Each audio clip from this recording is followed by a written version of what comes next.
Good morning, everybody. How are we all doing? Happy Rasmus Hojlund Medical Day. He's flying into Manchester. We're going to cover the news from David Ornstein, Fabrizio Romano, and James Ducker this morning. Look at that for an intro. Straight into the news. No messing about. We're going to run through all the latest on Hojlund, on when we can expect the announcement, and maybe when we can expect his debut, hopefully against Lons on Saturday at Old Trafford. If the medical goes well, there's no reason why that doesn't happen. And we'll speak about the Onana and Maguire conversation that they had during the game against Dortmund and the reaction to that. Because it's been, I don't know, it's been a little bit overkill. I'll probably call it overkill. We'll speak about that. We'll speak about Harry Kane, Sofian Amrabat, Kobbie Mainoo, Scott McTominay, Matej Kovar, Donny van der Beek, and everything else in between. So many things to talk about every single morning. But who's here? Let's have a look. From the YouTube member gang, who have we got? Sam Johnson, Andrew Wright, Jordan Massey, good morning to all of you. Stuart, we've got Thapello, we've got Eboyem, we've got Corey, Miss Teacup, and Mathoni, we've got Michael UG, Nick Cavros, Barry and family. Big up Barry. Everyone knows we've got a soft spot for Barry's. Lebo, Andrew Elvin, Stu, good morning to you, dude. Who's on Facebook? Let's have a look. We've got Jamela, we've got Lisa Jensen, Howard O'Neill, Tony Davidson, Darren Hovarth. Good morning to all of you. Had somebody yesterday who left a comment that caught me. I remember it from Facebook saying, why do you read so many members out or names out from YouTube but not many from Facebook? It's because with the software I'm using, the members from Facebook don't show up in a different color. The members from YouTube show up in a different color so I can know who they are. And so you can blame the software that I'm using, all right? Let me pull this up, make sure I don't miss anything, because today I think it's going to be a good show. I think everyone's going to have wow, man. Look, I thought everyone was whipping out the gong sheet a little bit early. I can see exactly why, because Stu, by the way, Josh, I can see you there. Don't get offended. And if you're there hiding too, and T and all the OGs, all right? Do people actually get offended if I don't read your names out? Shouldn't laugh. I'm less cranky today, though. I actually got some sleep last night because I didn't play at stupid o'clock in the morning and lose 3 times in a row. Stu Backer, the main man, gifting 10 memberships. I say it every day. I will never not say it. It's the most generous community in the world. It really, really is. But I tell you what, I think we're all going to enjoy the next, 48 hours? Hojlund in before we played our first game at Old Trafford of the season. Nah, it's not really the first game at Old Trafford. It's a friendly, right? Everyone knows it's a friendly. Is it his debut? Is it a debut in a friendly? I mean, it's the first appearance in a United shirt, but it's if he scores a goal, it's not going to be added to his professional career. I don't know. You can let me know what you think in the comments. I mean, technically it's his debut, but not his. There's different official debuts. Sod knows what way you want to call it. But he is flying into Manchester today to complete his medical. Daniel Ford, you're saying, of course, it's his debut. I don't know. Somebody should ask a professional footballer that. Is your debut when you first played for the club, like in a friendly, or does it have to be like a professional game, like in the league, or I don't know, unofficial debut? Bishal's going down there. Maybe that's what it is. Unofficial debut. I don't know what way to call it, but it's oh man, whoa, you caught me by surprise here this morning, people. I knew everyone was going to be in a good mood, but Lee, Anthony, Nathan, and Calvin sounds like a Backstreet Boys remake. Sorry, guys, I just obliterated your names. I'm gonna have to break this gong now. Man, what a community! I shouldn't have said that. We've got our own very own Backstreet Boys. Who is it again? We've got Calvin, Nathan, Anthony, and Lee. And Stu, that's it. Somebody come up with a name for that boy band, because we've got to get a good name down there. Let me run through the. I'm going to run through David Ornstein's article, then little snippets from James Ducker and Fabrizio Romano, and we can have a conversation. Right, Michael, you're calling it a debut preview. I think an unofficial debut is probably the best way to call it. Right, an unofficial debut. This is what David Ornstein said last night. Rasmus Hojlund will travel to Manchester on Tuesday and undergo his medical before completing his proposed transfer to Man United. United have got that agreement in place. We already know what that is.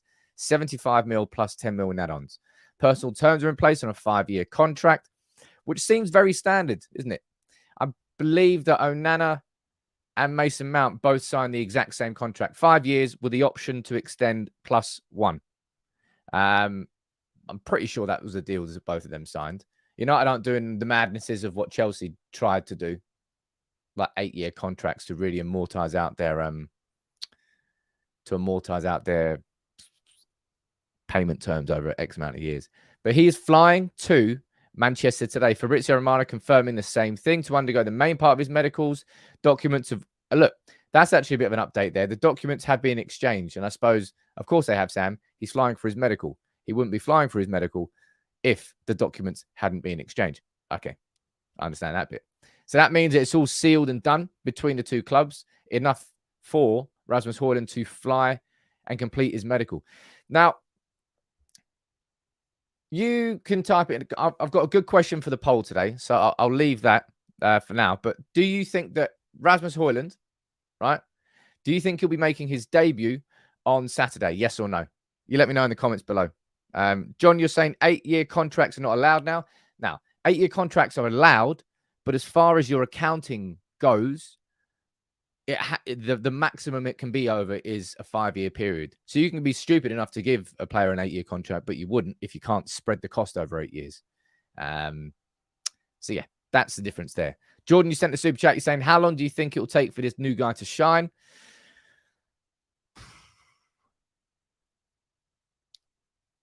Just, I don't know whether it's like the permanently optimistic part of me as a United fan, but I just get, because he's so physical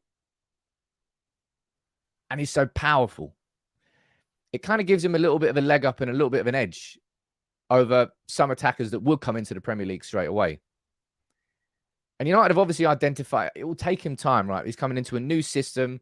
He's going from Atalanta, a team that I think the average possession of Atalanta was less than 50% last season. They didn't have the ball that much. He was used to being isolated a lot. He was used to sort of making the most of the attacks that they had, rather than being in a team that are the favourites, a team that has the ball more often. So I think it will take time, but I don't know. I get a good feeling about him settling in pretty quickly. Let me see what you're saying in the comments. Do you think he'll make his debut against Lons at the weekend? Let's have a look. Yes, but not from the start. Yes, Matt, you don't think so. Nijiba, you don't think so. Definitely yes. As a sub, says Brian. As a second half sub. Don't think he'll start, but maybe 30 minutes. I think that's pretty fair. That'd be the unofficial debut. Teresa, you think so? Stevie, you think it'll be Sunday? I don't think it'll be Sunday personally, because Sunday is very likely to be, you know how we played the youth team against Wrexham? I imagine that's what Sunday's team's going to be. Under 21s, flying over to Dublin and playing in that. Maybe there'll be a couple of senior players in there, but Ten Hag will want as close to his starting 11 that he'll use against Wolves playing at Old Trafford against Lons on Saturday. He won't mess about. Ten Hag is very unlikely, in my opinion, from what we've learned about him as a manager and how he selects his teams. He's very unlikely to split his team into two half teams, one going to Dublin to play Athletic Club and one at Old Trafford. He's going to go one, all of his senior players, all of his first team, and then the other, all the youngsters and all the fringe and some of the fringe players. Ian, you're saying I don't see why he wouldn't make his debut. He was due to play Bournemouth earlier this week, so it's not fitness. No, it's not. I think he got left out of Atalanta's preseason game. Well, because obviously, imagine he got a massive injury. That's not going to happen. David is saying we're going to see any sales soon. I mean, I hope so. We've got Elanga. So if we have a quick look at the board, we can see where we're at. The biggest sale we've got is Elanga. I mean, there's loads of players that are left, but United have made less than 20 mil from all of that. I don't think I need to write that. I don't think Bjorn Hardley was free, but it wouldn't have been much. He went to Utrecht where Iqbal went. So I think that's more undisclosed. I think Savage was probably undisclosed as well. But look, I'm going to leave this as the poll for today, right? I think this is a cool question. I also have absolutely no idea what the answer is, because what number do you think Hojlund will wear? Because the two numbers I'm going to put down here is, right, 9 and 17 are both currently occupied. Number 9 is occupied by Martial. 17 is occupied by Fred. He wore 17 at Atalanta. So technically that's his number, but Fred's there. So if Fred does get sold, then he could use it. I'm just gonna put the 4 numbers down that I've seen him wear. Well, 3 numbers that I've seen him wear in his career, and the other one would be taking it away from Martial, because there's numbers that are going to get taken away from 3 players there. Number 9 is obviously Martial's. Number 17 is Fred's, and I hope that number 11 is going to be free very soon. But number 11 is Mason Greenwood's. And then number 21, I think he's worn that as well for Denmark. So they're the 4 numbers, or 3 numbers I think he's worn before. And obviously, if he's going to be on number 9, I think it would. Remember when Zlatan came in and the number 9 shirt got taken away from Martial, and then in the goodness of time, he was like, I was pissed. I can't imagine that United are going to do that again and take the number 9 away from Martial. But I'm going to put it down in the poll as an option. I'll let that run for the show, and you can let me know what you think. What number would he wear? Yeah, 21 is worn by Anthony now. Yep. So I think every shirt number is worn there. Is that right? Yeah. Sorry, I completely forgot that he wore 21. My bad. Sorry, Anthony. So all 4 shirts of those are taken. Brian, very good point down there. Where is it? You hit 5K likes the other day. Are you giving away the jersey? Let me find what video that is. I apologize, everyone, because I forgot to do that. I want to make sure that I always remember to do this, because you're interacting as a community and you're helping us grow. So yeah, I always want to give back. I've got to figure out which video it was. Was it that one? No, it wasn't that one. Was it? It wasn't that one. That one? Yeah, it was this one. Right, okay. Let's do this live. I'm going to get another version of myself up on screen now. This was it here. This was the Hojlund tactical analysis. I said, look, if we can reach 5,000 likes in this video, I'll give away another home shirt. So let me close my eyes here. Scroll down, scroll down, scroll down. Let's scroll back up, a little bit down. And let's go here. Who's this one? It's going to go for this one. I'm not going to try and say that name. Are these just, that feels like spam comments. It's a pretty good spam comment, but I'm pretty sure that's I can't give it to that. Sorry. That looks more like AI generated, because it's the exact, it's used the dash stunning into it. Sorry, guys. This one here. Mick Corbett. Whee! There you go, Mick. Congratulations, Mick. You have won the shirt. Everyone, Mick, if you're watching, you just won a shirt. Matt,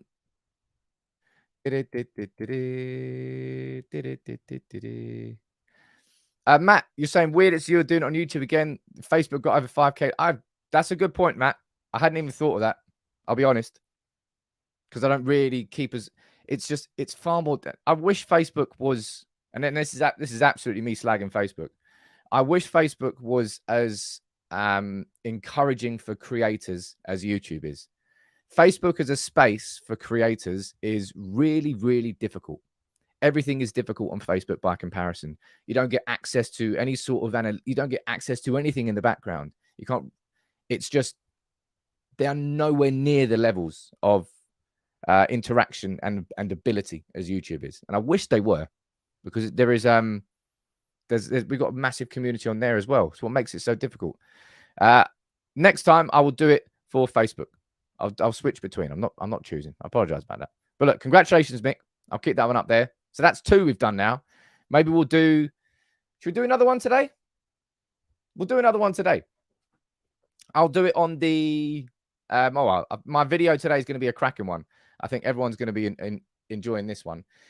I'm going to do a sort of how Rasmus Hojlund fits in at Manchester United. We're going to pull the formation down. We're going to look at his attributes and his strengths and say, right, okay, how are we going to play with him in a team? It'll be a good one. I think you'll enjoy it. So by the end of the End of the show today, I'll look at the poll and we'll see what number you think he could be wearing out of those 4. All 4 are currently occupied by United players, so he may not wear any of them, right? He may not wear any of them. Now, the next thing I want to talk about, I don't know whether I'm going to get slapped down for copyright for this. I probably will. I hope not. Is this, right? It's something that there's been a lot of talking about it during the game, after the game. Onana shouting at Maguire, and this was the moment where he did it. So a shot came through a mistake being made. Onana, he goes down, makes a save. He just goes over there and immediately berates Harry Maguire. The reason he did that is because about 2 or 3 passes earlier, Harry Maguire, it was a hospital pass to Eriksen. Eriksen was stuck in between 2 players. It was very difficult for him to come out of that with the ball. He tried a first-time pass around the corner. Ball gets taken off him straight away, right? What's your reaction and thinking about this? Because in my opinion, right, I think it's a great thing, right? I think it's absolutely a great thing. And I think it's something that Man United have we've just kind of been starved of it. I think the fact that it's Maguire is unfortunate because it could have been anybody. It was just at that particular moment in time, it was Maguire that made the mistake. And people are looking at this as some sort of witch hunt against Harry Maguire. But it's not. All it is, and as I said, this could have been any player that made that mistake first that really got the scorn of Onana. But it just so happened to be Maguire. I want to see my goalkeeper doing that. And anybody who's old enough will remember that was a big part of Peter Schmeichel's game. And Peter Schmeichel played with some serious defenders in front of him. Peter Schmeichel and Jaap Stam in a fight would be an absolute cracking fight. I mean, Jaap Stam's winning, but it'd be a good slog. Anyway, Schmeichel used to do it. It was a big part of his game. He just ran out of the box. Remember the Schmeichel splash save? I always used to do that when I was playing a goal. Schmeichel used to just run out of his box and just like throw himself in the air like a star, just to make his body as big as possible. But Onana sort of spoke about it after the game, and he sort of explained what he was doing, right? He's like, I demand a lot of my teammates because they also they demand a lot. They trust in me. They play a lot of balls back to me, so I have to give them confidence, and I want my players to give them to me, to give me confidence. I demand from them a lot, and I will demand from them a lot because they are great players. For me, it's a big honor to play with these players. And that's pretty much all that he's explaining, that Onana sets these sort of demands on himself, so he's going to demand the same thing of his players. As I said, I think the fact that it's Maguire is unfortunate for Maguire because it could have been any player that he was doing it to, and he will do it. Like next game, like Martinez might make a mistake. Martinez won't make a mistake, but somebody else will make a mistake, and Onana will scream at them. Those players have got to realize this is not personal. This is business. And Onana's not here to play. And that's the perfect example of it. And I think, you know about Ten Hag bringing the right characters in? Onana now is going to be one of Ten Hag's generals on the pitch. Martinez was already one of those generals. Casemiro too. Bruno Fernandes is now his captain. But Onana's going to be that guy in a positive way. As I said, if players are going to take this personally, then they're going to get offended. And then if we go, and this is what I'm going to pull this up because it's such a mad comment. Such a mad comment. Onana should be consistent about who he's shouting about. Onana's not going to shout 24/7 at his defense. In the next game, it won't be Maguire. Probably he shouts at it. It probably will be Wan-Bissaka. It'll be somebody else. Don't do mad comments like it's a witch hunt against Maguire. Wow. Cool. If you want to think that, then see it. I'm not going to be engaging in that conversation. It's not a witch hunt. It's just that he was the first person to suffer the consequences. And there will be others that do it across the course of the season. I want to see that from my goalkeeper. I do not think it's a witch hunt. It's just the first example of it. And again, something that I've said and I will repeat and I will repeat and repeat is that there's going to be so many things about Onana's game that really stand out for United fans, probably for like, I reckon the first half of the season. Just we've been so used to watching a certain style of goalkeeper for 12 years that we haven't seen anything else. So then you look at it and go, wow, that's new. That's great. And then after 6 months, it will just become, oh yeah, that's just how our goalkeeper is, and we'll get used to it. But for the first 6 months, a lot's going to be made about all the different things that Onana does from De Gea, and I'll be part of that because I'm excited for it. There's a couple of super chats here. Don't want to miss these out. Will, how you saying?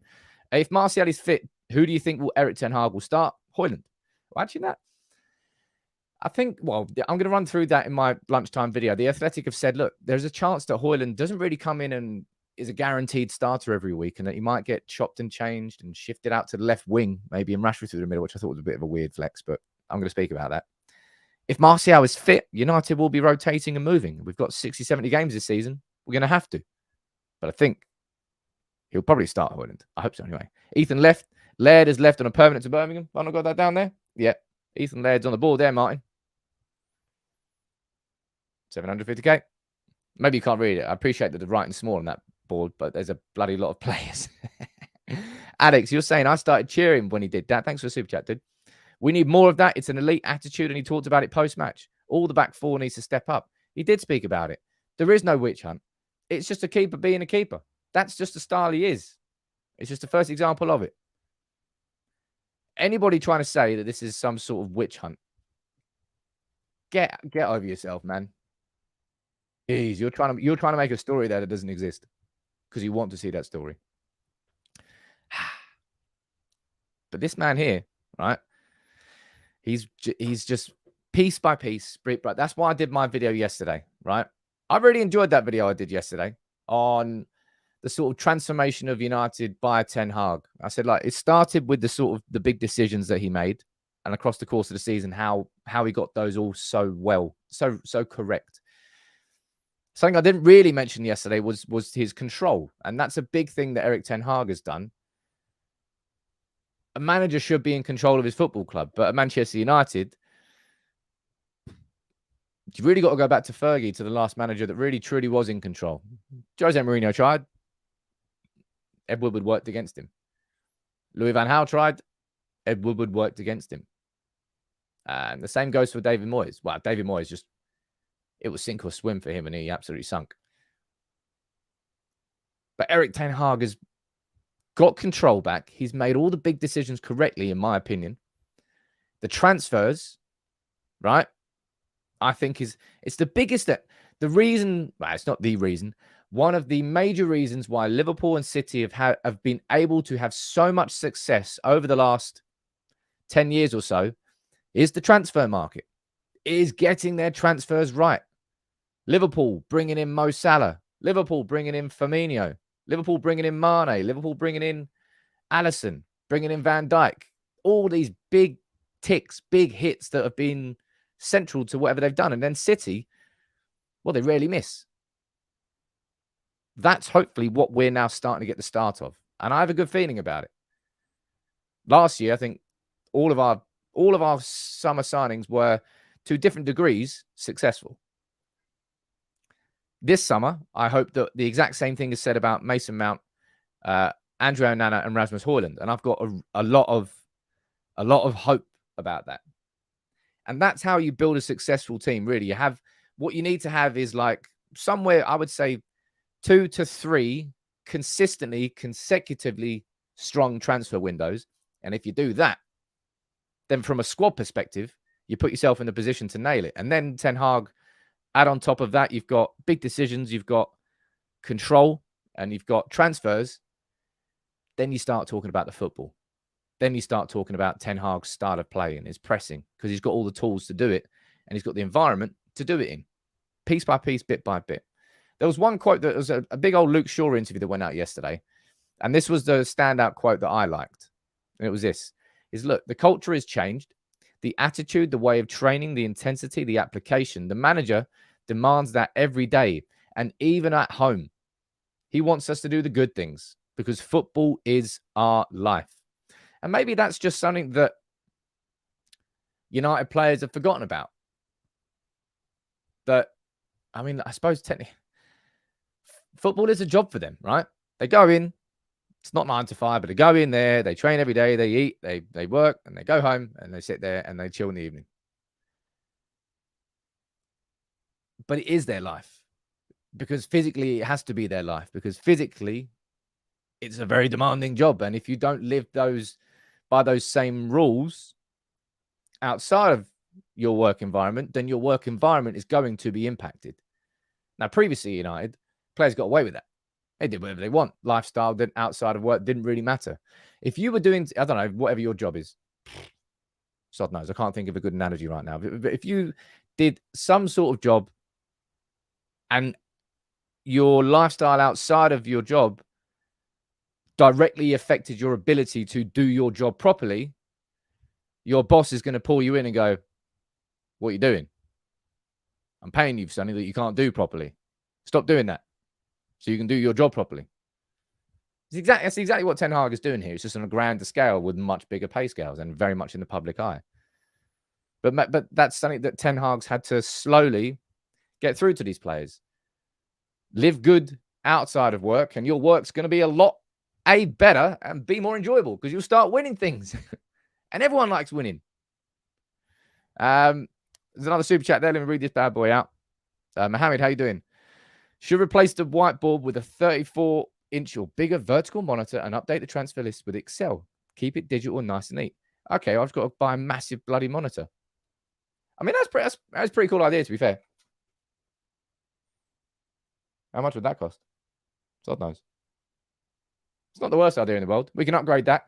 But the first thing I'm going to be doing here, I've already got this planned.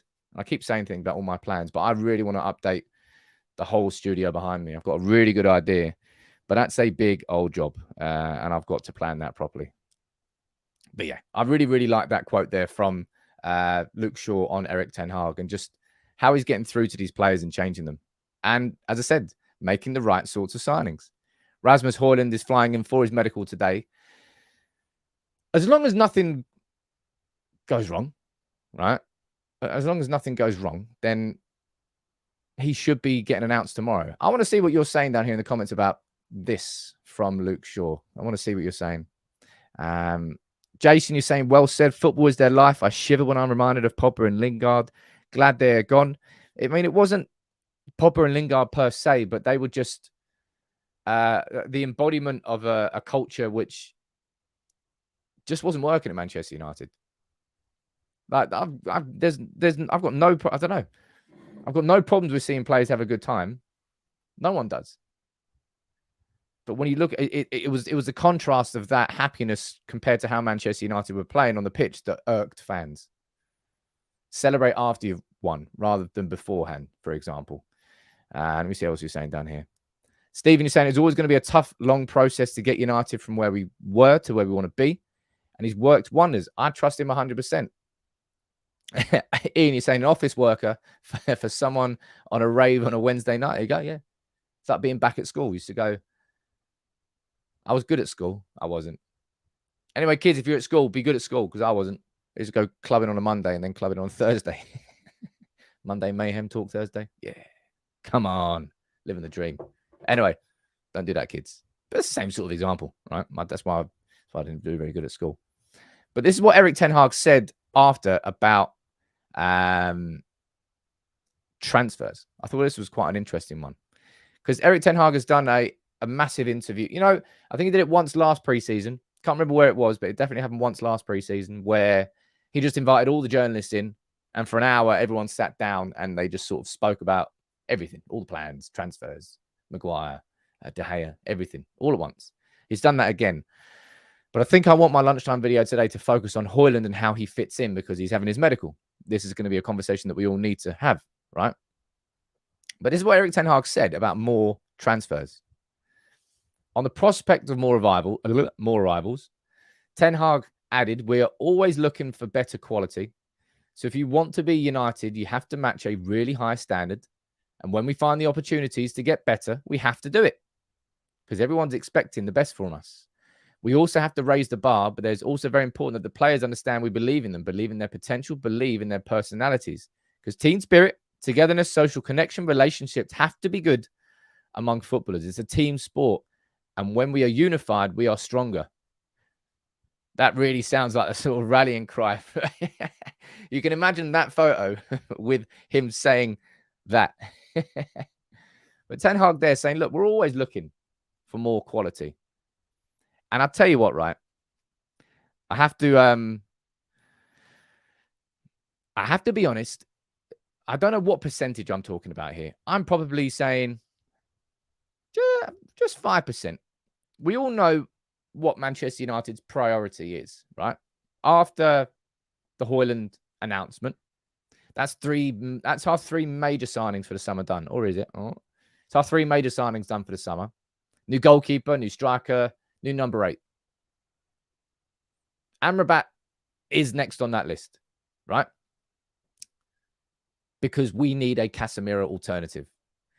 It's just not going to happen this season. Him playing every single game is not going to happen. It's not the physical demands are too much for a player of Casemiro's age. I'll be honest, a player of anybody's age, asking them to play 60, 70 games in an isolated sort of number 6 role in the Premier League and the pace is just too much. So we need an alternative. So Amrabat's going to be that guy, hopefully. That obviously depends on sales. I'll speak about Fred and Van der Beek and McTominay and Maguire and there's plenty we're speaking about in a little bit. But there's a super chat there. Let me read that bad boy out quick. Andy saying if Hojlund gets 10 plus goals, he'll be better than Martial. I think we had a conversation last week. I think it was. We all agreed somewhere between 15 and 20 goals, I think would be a good return for Hojlund in his first season in all competitions. I don't think that's outside the realms of possibility. But look, it's what I mean about there's 5%, right? And I'm sorry I'm going to do this because there is just that little bit in the back of my mind that's just saying, what if? And I've written, I'm sorry I'm doing this. It's because I'm allowing myself, it's the hope that kills you, right? I'm allowing myself to dream about the concept of Man United doing this, right? So Bayern Munich and Spurs still have not got that agreement on Harry Kane. And I'm sitting there going, well, I mean, on paper, right? On paper, it's quite obvious, right? You know, all you got to do is these 7 things and it's fine. All you got to do is sell Fred, Van der Beek, Henderson, Bailly, McTominay, Maguire. All of those, you could sell all of those in Manchester United's first 11 is not impacted in quality. You could say that Manchester United's strength in depth in midfield is probably the one concern you'd have there. I'll speak about Kobbie Mainoo in a bit because Kobbie Mainoo's, I'll speak about it now actually. The injury to Kobbie Mainoo probably is making Man United go, well, what should we do about McTominay? Because and I'm not sure if I've seen this anywhere else, but the first time I've actually seen a time frame on this. And where is it? It's written down here. There.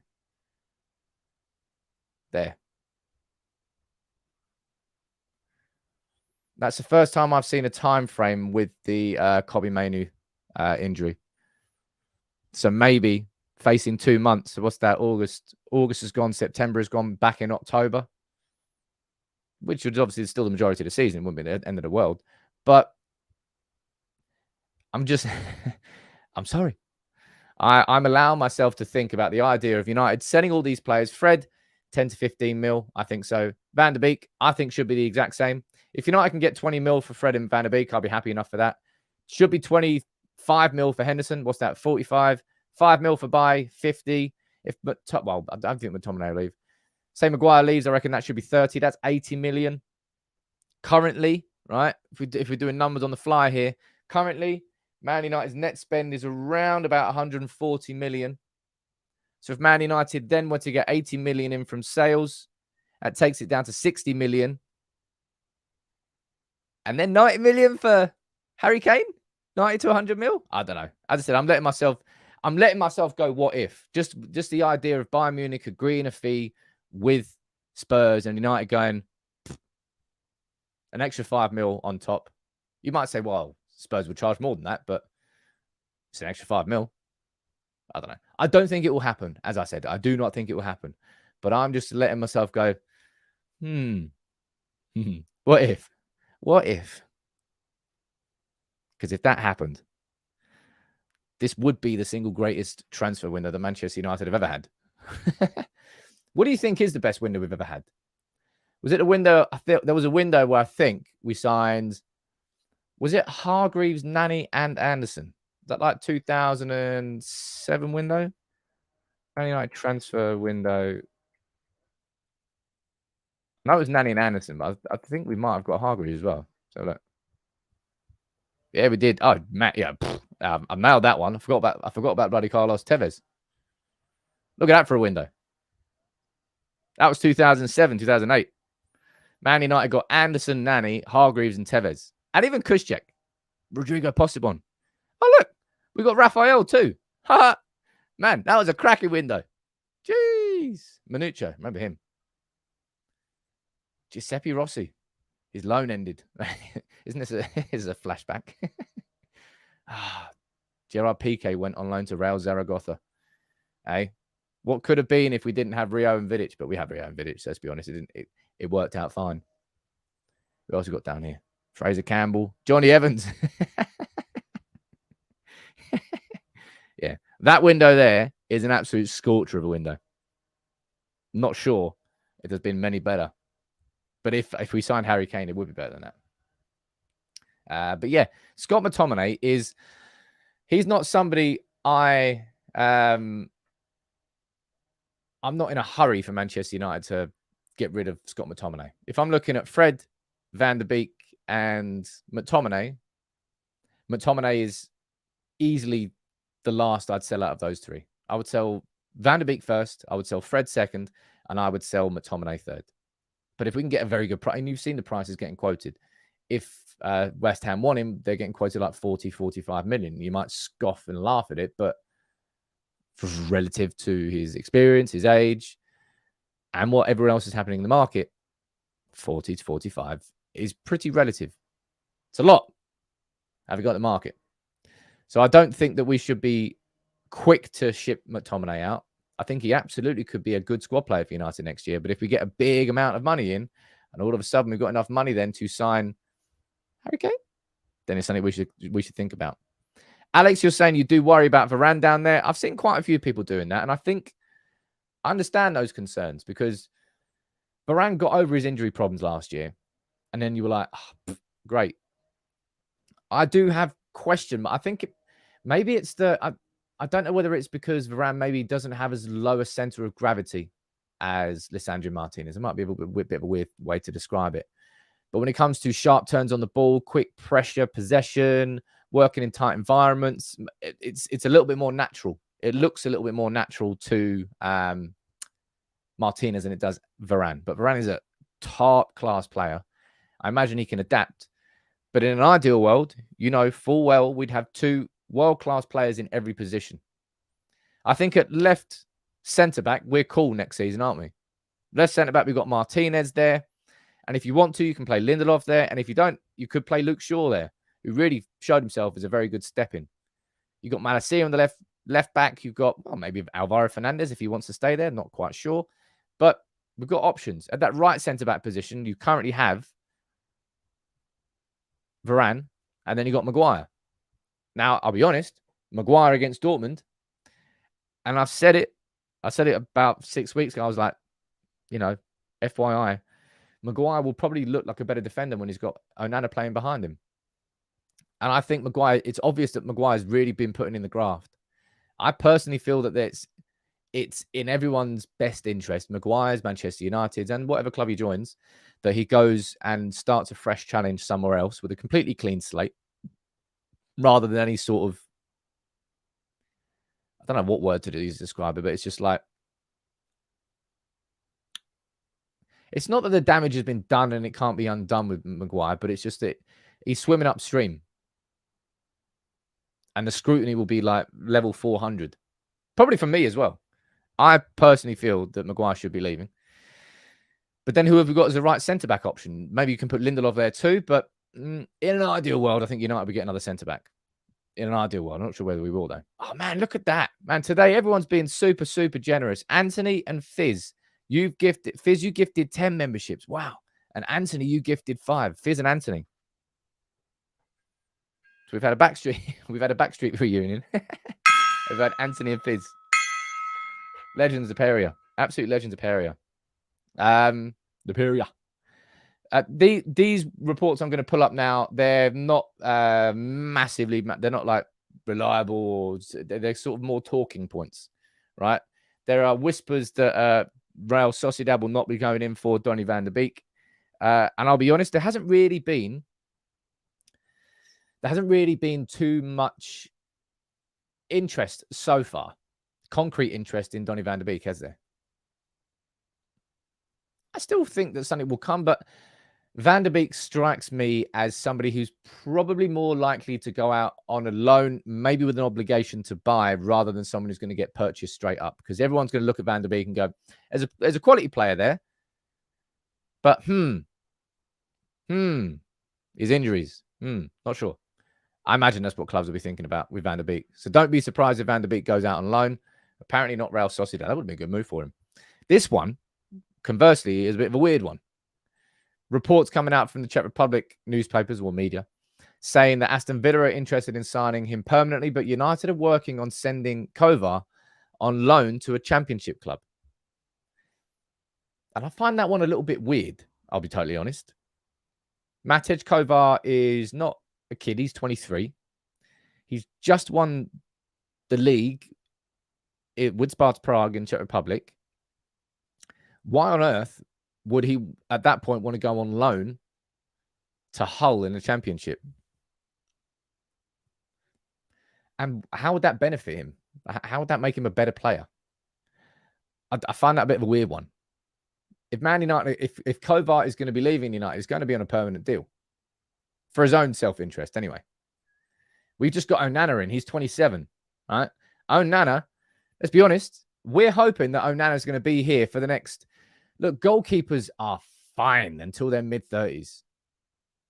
If there is every chance that Onana could repeat what De Gea did. 10, 11, 12 years, maybe not 12 years. 10 years in a United shirt. We could, in an ideal world, see Onana and we win all the pots with him and it'll be fantastic. There's no... What's the point in loaning Kovar out? Sell with a buyback and sell clause? Yeah, something like that. Which I think it's what United did with Zidane Iqbal. We sold him for cheap, but then had a 40% sell-on clause. Kovar is a bit more developed than Iqbal, so we should be selling him for 750k. But I don't really think that United should be loaning him to a championship club. We should be selling him. Alex, you're saying we need the equivalent of Ortega at City. I said that last year. I've used that comparison a lot. I was when he played in the FA Cup final. I'm like, are you sure that's not Ederson in goal? Tom Heaton looks like a pretty good backup, but he will be a different style. I think he'll be more open to learning the Onana style of play, and I think he does have a little bit more confidence with the ball at his feet. But he won't. I don't know. You need 3 goalkeepers right at a football club. That's what happens, because if one gets injured, you need a backup there ready. So you always need 3. At this moment in time, I think Nathan Bishop is going to be sold to Sunderland. I think Dean Henderson's going Forest. De Gea's obviously left. We've got Onana. We've got Tom Heaton. He's still there. Matej Kovar. That's technically 3, but I don't know. Jonathan, I agree. I think Heaton's a very good goalkeeper, and I think I'm more than happy with him being the backup. Given that the backup's going to be used when? Hardly ever. Heaton is at the perfect age where he's fine with that scenario, fine with that situation. He won't cause any problems. He'll learn. He'll be a hard trainer. I think it kind of fits the profile there. Maybe not in the stylistic sense, but certainly in the character, personality, and being a good egg. Because if you're a squad player, you have to be a good egg, man. Otherwise, you're going to cause problems. What are we saying down here in the comments? Last couple of minutes of every show. Vitek, yeah, Radek Vitek, we could use him, technically. I still think there's a bit of movement to happen with goalkeepers this summer. Suzuki, that's kind of a bit quiet, isn't it? The young, I think, American-born Japanese player, was the other way around. By the way, he plays for Urawa. That's a really hard word to say. Urawa Reds. Could be him. It's all kind of gone a bit quiet on that. So let's find out. But I just think the idea of loaning out Kovar is just a bit weird at this point in his career. He's already won the league in Czech Republic. How are you going to possibly send him out on loan to the championship team? The main story for today, the main headline, and the big news. Hojlund is on his way. He's on his way to Manchester to undergo his medical. We should, all things considered, when you think about what Man United have got to do to prepare for this announcement, right? So if he, Sod knows, I don't know, I'm sure some weirdo's following his plane. Somebody's tracking his plane. Somebody knows when he's going to land. And he goes to Carrington. He does his medical. Sod knows how long that takes an hour or so, hour and a half. I have no idea. And then you arrange him to do all the promo stuff. So all the promo videos have got to be shot, edited, prepared. It takes time. So realistically, you're probably looking at, if the medical's all done today, probably the announcement at the earliest would be late Wednesday evening. And maybe more realistic would be Thursday. And then he'd get a day to sort of, well, I think he'd already been training with the team on Thursday if they were doing the announcement on Thursday. And then have a day, maybe 2 training sessions with the team, and then be in the squad to face Lons. That could be ideal. What you're saying down here in the comments. Matt just needs to cut his hair. He'll run 0.15 a mile faster than he already does. Man, the dude is rapid. For a bloke that big, he is rapid. And that's going to make such a big... Ten Hag has reiterated on more than one occasion he wants to make Man United the best transition team in the world, turning a defensive situation into an attacking situation with the flip of a coin within seconds. Having Hojlund hanging about on the halfway line and Onana, as we saw with his distribution against Dortmund, those sorts of balls in behind. Martin, thank you very much, actually, for reminding me about that. Because, of course, we've got the raffle prize winner. And it has been chosen. It has been, I'll announce it now. And I'll be honest, this one is wicked. I'm so happy about this.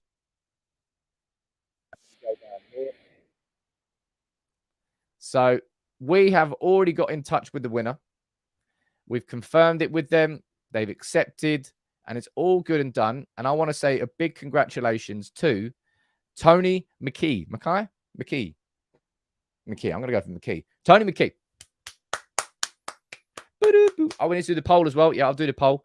I want to say a big congratulations to Tony. And what put a big smile on my face is that Tony was explaining that I am taking family to a Disney holiday. This has come at the perfect time.